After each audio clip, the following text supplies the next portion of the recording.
Hi everyone, I'm getting ready to use the last of my tomatoes out of the freezer, and I was going to make some pasta sauce, so I thought I would share this simple recipe with you.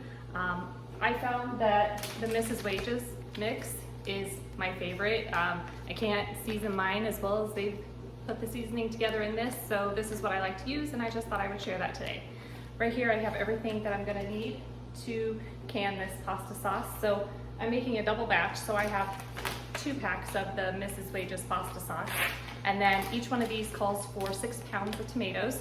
So right over here I have all of my frozen tomatoes. I weighed them before putting them in the freezer, so I know that I have 12 pounds or really close to 12 pounds of tomatoes. This is my water bath canner that I'm going to use. Then I have my pot that I'm going to boil all the tomatoes down in and mix it together. Food mill. I'll use the food mill because I don't like the tomato peel and seeds in my pasta sauce. Now, you can go about other ways of getting rid of that, or you can just leave it all in there and blend it up in the end. But I'm going to use the food mill to get out as much of that as possible. And I'm going to use quart jars to can mine in. And so I have everything I need for that right here. Let's get started.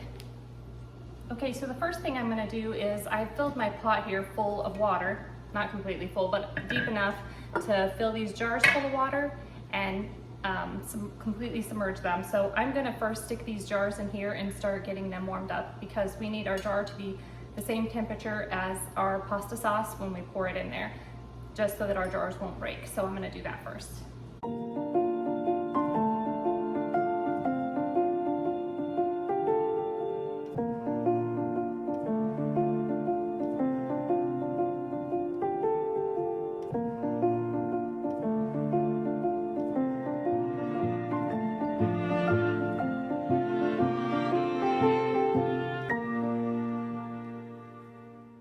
I'm just gonna turn my stove on to about medium heat. That way they just start to warm up. I don't want it to boil or anything. I just want them to get good and hot. I apologize if you can hear my dishwasher going. I started that earlier and that's like a 2-hour process. So I apologize if that noise is distracting. Next, I'm gonna take at least as many of my tomatoes as I can get and get them started heating up in here. As they start to thaw out, I'll be able to fit more in there, and then I should be able to fit all of these. You'll notice that these aren't all the same type of tomato. These are just what was left in the garden the last time I harvested. So there's many different shapes. I have some teeny tiny ones, and then I have larger ones. I even have one yellow tomato that I'm gonna use. It doesn't matter to me. I didn't want any of them to go to waste, so I just use everything I have.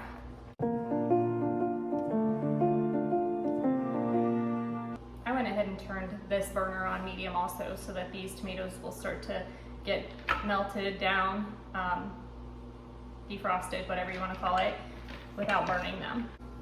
I went ahead and added just a tiny bit of water, maybe a tablespoon, and put the lid on it. Okay, so I don't know if you can see, but they're really starting to thaw now, so I have room for more tomatoes, so I'm just going to keep adding.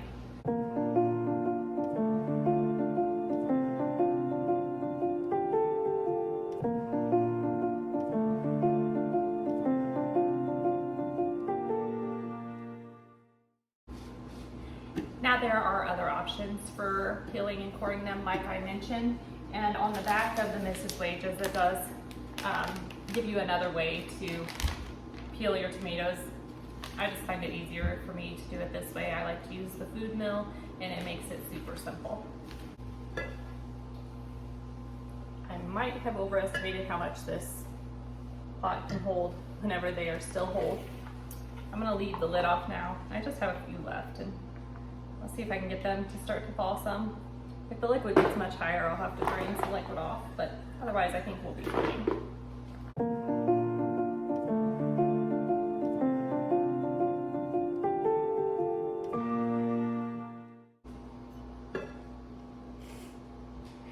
Okay, so I think we are ready to run it through the food mill. As you can tell, a lot of the peels are already coming off. That's one benefit of freezing your tomatoes. They seem to peel really easily once they've defrosted. So now I'm going to use my food mill. I have my food mill over a bowl so that everything will go into the bowl that we want to keep. I'm using the smallest grate on the food mill because I want it to keep out as much as possible. So I have a couple helpers here. That's Autumn, she's 11, and Zandria, who's 4, and they wanted to help with this process, so they're gonna assist us.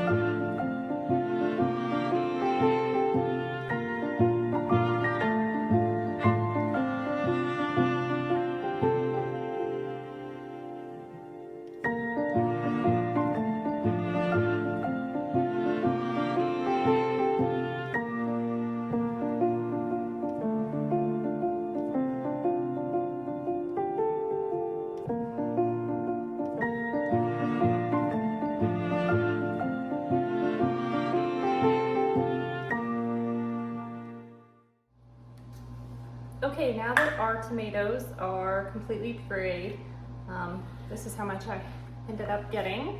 Oops, so you can see it. I'm gonna put it back in this pan.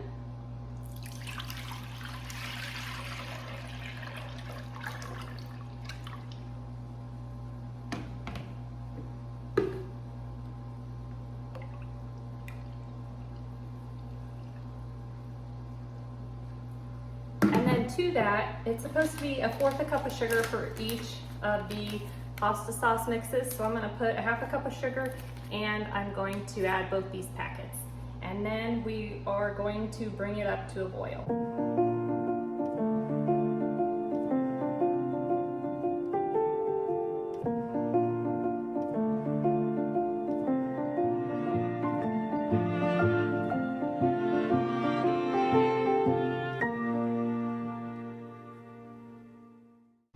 Going to mix all that in. Because of the types of tomatoes I used and because they were frozen, this is really watery right now, so it is going to need to reduce down. If you had used a different type of tomatoes, the plum tomatoes, something that's a less watery tomato, you wouldn't need to do that. This sauce packet just smells amazing. It has really great flavor.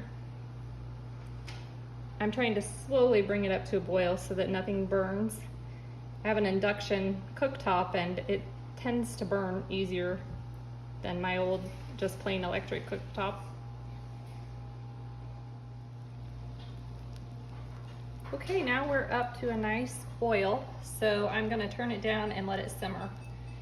It is supposed to simmer for 25 minutes, but I might let it simmer longer if I need to get it to reduce to the thickness I want it to be.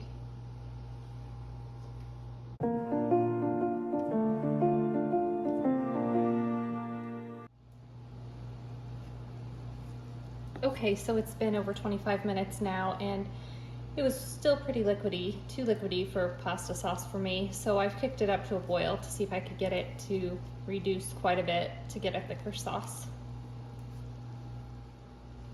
Okay, so I think this is about the thickness I want. I've let it boil for about, looks like, maybe 15 minutes or so, and then I went ahead and added some tomato paste that I had in my pantry, so it's looking about the consistency that I want it for pasta sauce. So I'm gonna go ahead and I'm gonna shut this off. And now I'm gonna get my hot jars out. Shut off my jars, and I'm gonna go ahead and get those out.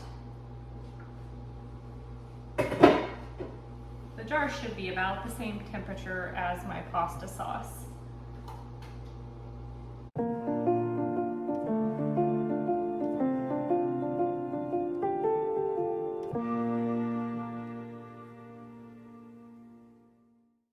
You have to be careful not to burn yourself when getting these hot jars out, especially when they're full of water. Very hot.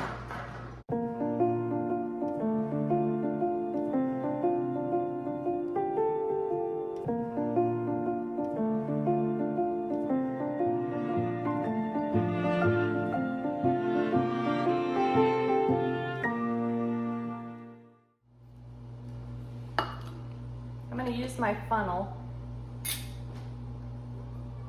and my ladle. And I'm gonna fill these up, leaving 1 inch headspace in each jar.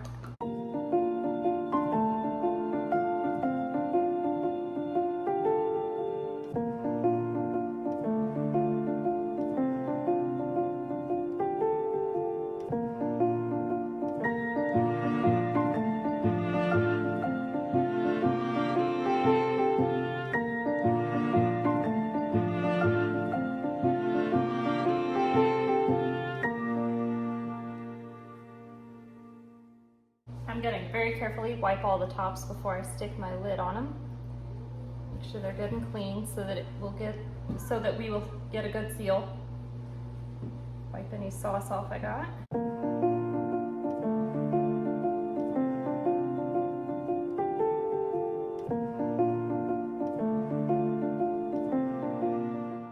I have my lids here, nice and clean.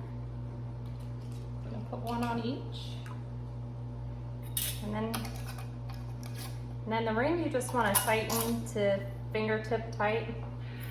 It's just there to hold the lid until it seals. So.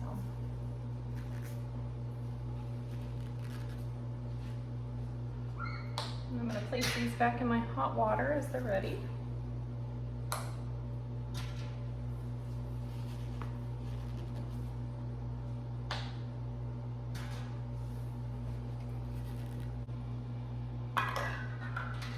Okay, now I have everything situated in here the way I want it, and I have enough water over the top of the jars that it should be good the entire time it boils. I will keep an eye on it because if your water gets too low, you'll need to add more hot water. So I have my tea kettle here. I'll keep some hot water ready so that if it does get too low, I can add some more.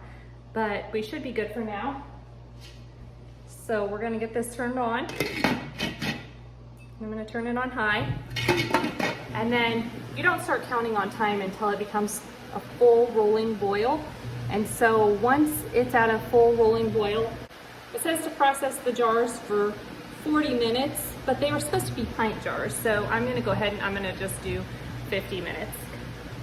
And that should be good. Okay, as you can see, it is now at a full boil. So now is when I'll start my timer, and I'm gonna set my timer for 50 minutes. And I'll keep an eye on the water level the entire time. Okay, so it has boiled now for 50 minutes, so I'm just gonna shut it off, and I'm gonna leave it sitting here with the lid on it for an additional 5 minutes to kind of let it cool down before I take the lid off, because if you take the lid off too soon, you could cause siphoning issues with your jars. Okay, so our 5 minutes are up, so now I'm just gonna take the lid off and take my jars out.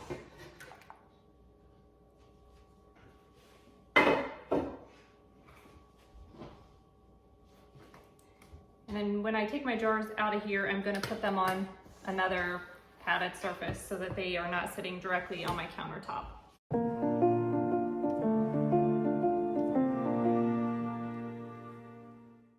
And you wanna be careful not to tip them or anything when you pull them out. And do not sit them too close together. Leave a little space in between each one.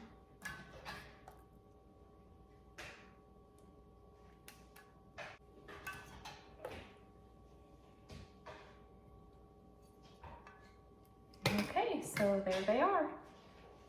Thank you for spending the day with me as I made this pasta sauce and canned it. I hope you enjoyed it, and we'll see you next time.